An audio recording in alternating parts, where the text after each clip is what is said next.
সূরা ওয়াকিয়া তেলাওয়াত করলে অভাব অনটন দারিদ্রতা দূর হয়ে যায়। শুআবুল ঈমান নামক কিতাবের 2269 নম্বর হাদিস। আর ইবনে মাসউদ রাদিয়াল্লাহু আনহুমা قال হযরত ইবনে মাসউদ রাদিয়াল্লাহু আনহুমা থেকে বর্ণিত, তিনি বলেন قال রাসূলুল্লাহ সাল্লাল্লাহু আলাইহি ওয়াসাল্লাম, আল্লাহর রাসূল বলেছেন, মান ক্বারা সূরাতাল ওয়াকিআতি ফি কুল্লি লাইলা, যে ব্যক্তি প্রত্যেক রাতে সূরা ওয়াকিয়া তেলাওয়াত করবে, লাম তুসিবহু ফাকাতুন আবাদা, কখনো অভাব অনটন দারিদ্রতা তাকে স্পর্শ করতে পারবে না।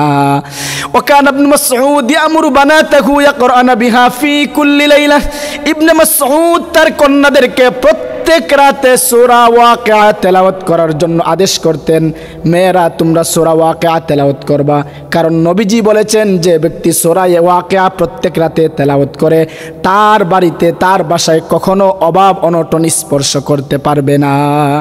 তো আমরা অভাব দূর করার একটি আমল শুনলাম, প্রত্যেক রাতে সূরা ওয়াকিয়া তেলাওয়াত করা। যে ব্যক্তি প্রত্যেক রাতে সূরা ওয়াকিয়া তেলাওয়াত করবে অভাব অনটন দারিদ্রতা তাকে স্পর্শ করতে পারবে না।